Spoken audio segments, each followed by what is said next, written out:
Oh my gosh. They were the most competitive kids. They had a paper route. They'd chase each other to see who could get done the fastest, and they'd tackle one another, and papers would go flying if one got ahead of them. I mean, everything they did was competition.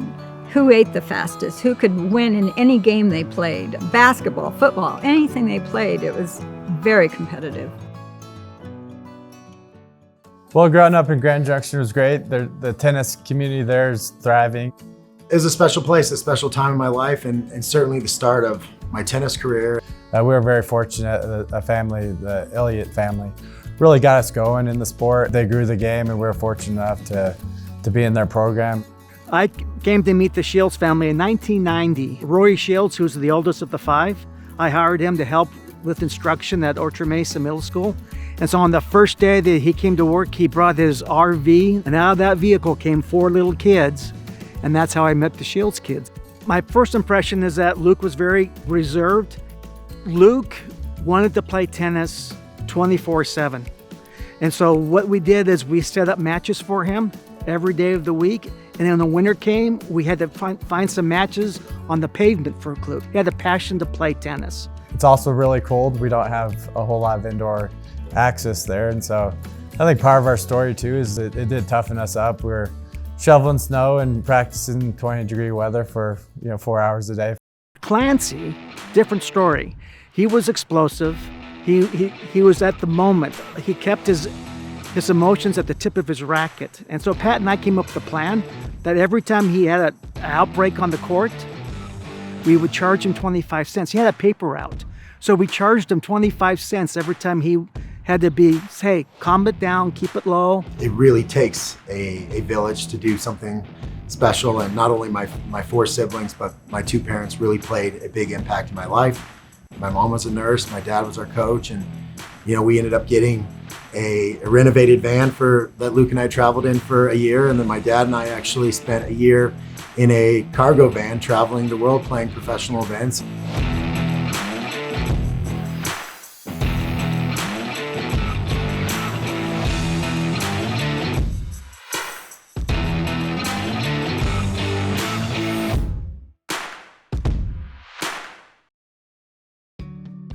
So their personalities really showed on the court. Luke would try to figure out a player, and once he had him figured out, the match was over with. Mental. It was more mental. Where with Clancy, he was there to knock him out right away. Clancy was a ball of fire. They're an example of what you would imagine an athlete coming from Colorado would be. I mean, rugged and tough and a fighter to the end, a gunslinger. You know what I mean? This is the wild, wild west. Luke Shields, cool head Luke. He's the guy that rides into the town with all of these villains, and he's just really quiet, and the whole town stops.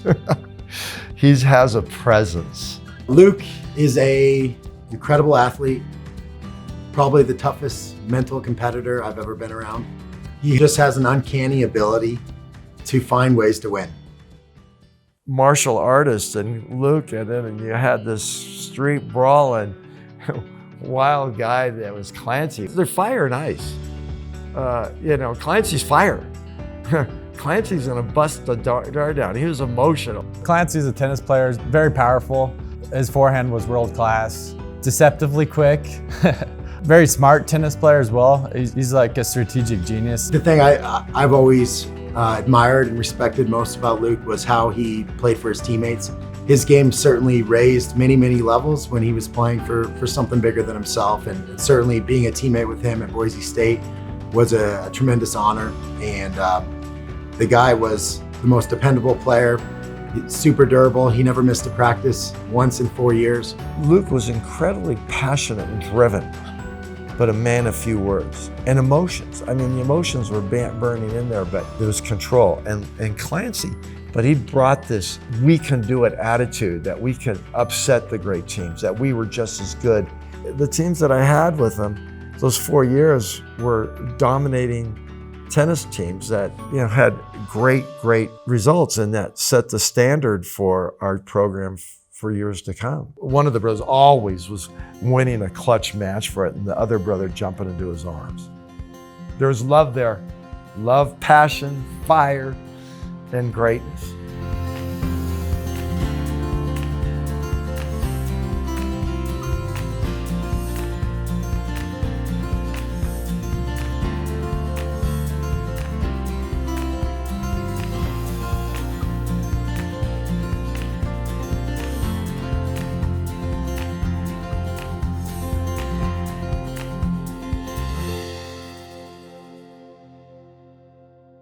And it didn't surprise me they're good coaches because they really coach themselves. It's real easy for them to pick up somebody and work with them and really do a pretty good job. Mostly because they care for people and they really like working with kids. They're almost like a parent to these college kids. They love them and they'll guide them the best they know how to. So rather than pursuing a professional career in tennis, we decided to get into college coaching right away, and we both have had some success and continue to learn and continue to grow as coaches. He really cares for his players. He's a fantastic leader, and he's a pure heart. He leads with his heart. None of it would have been possible without having great parents. Clancy and I were really blessed to have a family that taught us fantastic lessons. My mom's an extremely hard worker, and I think Clancy really took that quality and took it to the extreme. And my dad taught us a lot of discipline, toughness, and grit, and you know, I think Clancy's applied that to his coaching career as well. Playing for each other, playing in a brotherhood, having a sense of family, that what happens is in a group that you can be greater as a part of a family than as an individual on your own.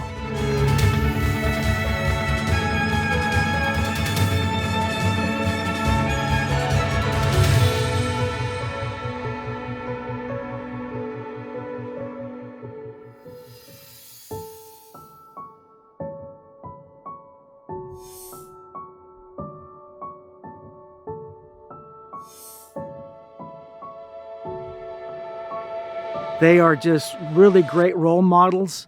They are sincere. They give back to the community. When they're back in the summertime, they come visit my high school kids in my leagues and spend time with them on clinics.